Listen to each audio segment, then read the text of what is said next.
Chers collègues, aujourd'hui nous vous présentons un cas d'atrésie de l'œsophage.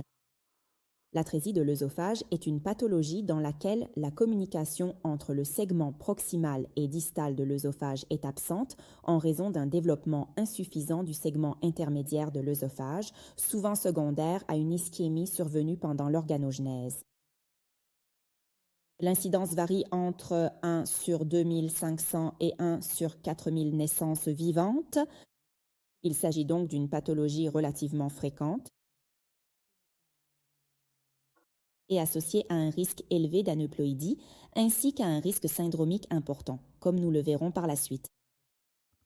Il existe 5 types d'atrésie de l'œsophage classés selon la classification de Gross, différenciés en fonction de l'anatomie du défaut et de la localisation de la fistule avec la trachée. Dans le type A, il n'y a pas de fistule et il s'agit de l'hypothèse la plus rare. En effet, dans la grande majorité des cas, dans plus de 90% des cas, une fistule est présente, à travers laquelle du liquide amniotique peut passer, ce qui distend au moins partiellement l'estomac. Dans ces cas où une fistule est présente, le diagnostic échographique d'atrésie avec fistule trachéo-œsophagienne devient impossible ou du moins très douteux. Dans le cas du type B, en revanche, il existe une fistule avec le moignon proximal de l'œsophage. Dans le type C, qui est le plus courant avec le moignon distal, dans le type D, il y a une fistule double, à la fois avec le moignon proximal et avec le moignon distal. Et enfin, il existe un type E, tout aussi rare, dans lequel on observe la présence d'une fistule sans atrésie œsophagienne. Parmi les différents types, c'est assurément le type A, donc celui sans fistule, qui est le plus facilement identifiable in utero. L'atrésie œsophagienne est généralement un événement sporadique dans la majorité des cas. Nous avons dit qu'il existe un risque chromosomique. En particulier, il peut y avoir une association avec une aneuploïdie, comme par exemple la trisomie 18 ou la trisomie 21, et il est également important d'évaluer d'éventuels syndromes génétiques associés, qui peuvent être présents dans environ 10% des cas de trisomie génétique. Et parmi celles-ci, nous avons les syndromes que nous avons listés sur cette diapositive. Avant tout, nous cherchons toujours à exclure une association. La présence de la bactérie est retrouvée dans environ 30% des cas d'atrésie œsophagienne avec ou sans fistule trachéo-œsophagienne. Il est donc important d'analyser la présence d'éventuels défauts vertébraux et vasculaires, la présence de malformations cardiaques et l'éventuelle présence de dysplasie radiale ou d'anomalies des membres. En revanche, il est difficile, voire impossible, d'exclure une atrésie anale à l'échographie prénatale, celle-ci ne pouvant être évaluée qu'à la naissance. Le cas en question concerne une grossesse monocoriale biamniotique qui s'est présentée à notre observation à 21 semaines et 4 jours pour effectuer l'examen de dépistage du 2e trimestre. La grossesse est monocoriale, car lors de l'examen du 1er trimestre, il n'y avait qu'une seule cavité gestationnelle.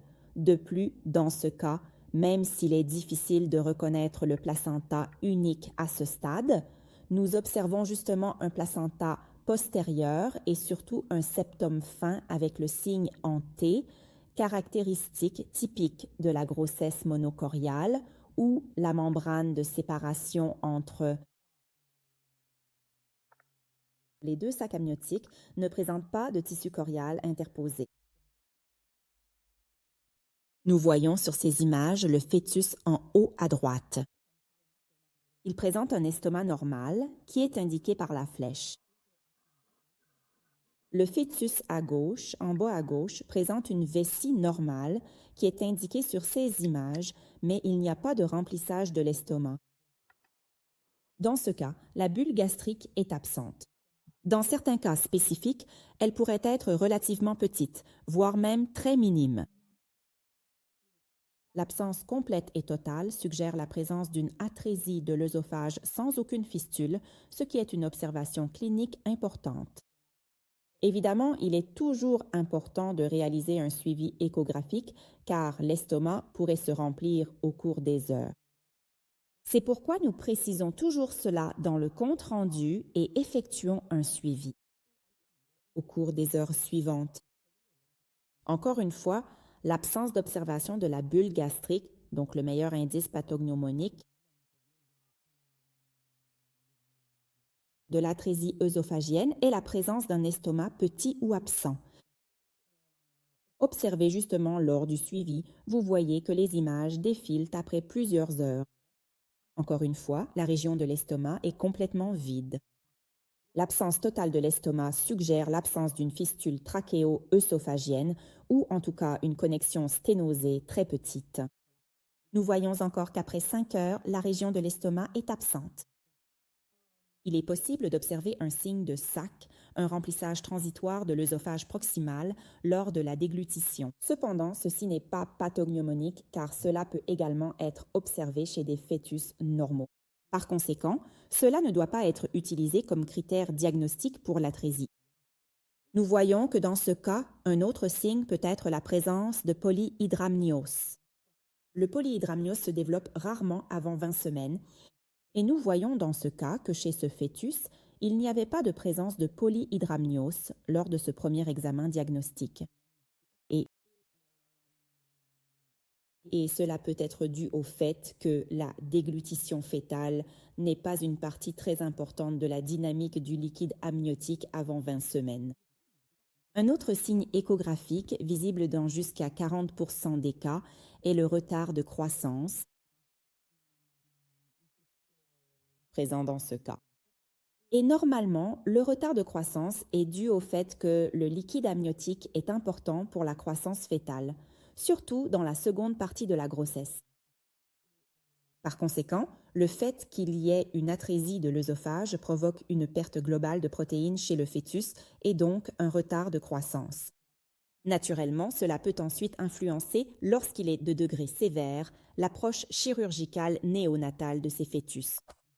Dans notre cas, le retard de croissance était présent, mais avec une fluximétrie régulière, aussi bien au niveau de l'artère ombilicale que de l'artère cérébrale et du canal veineux, et il n'y avait pas de signe de syndrome transfuseur-transfusé malgré un écart biométrique d'environ 21%, comme nous pouvons l'observer sur ces images.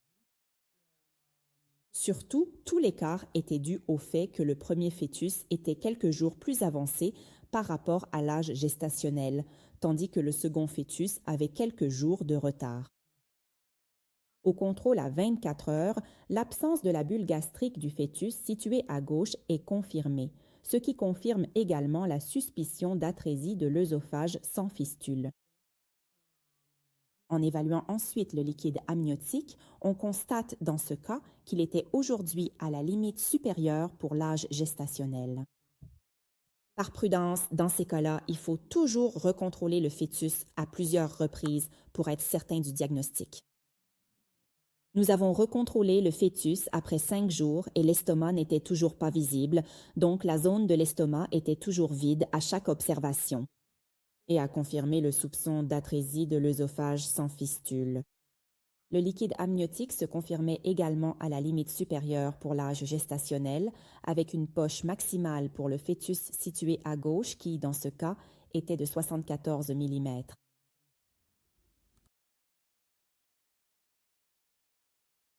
En conclusion, un suivi échographique attentif est nécessaire, à la fois pour pouvoir être certain du diagnostic que nous posons, et dans notre cas, nous avons effectivement examiné la patiente à plusieurs reprises afin de confirmer le soupçon d'atrésie de l'œsophage sans fistule, et également pour assurer un suivi dans le temps.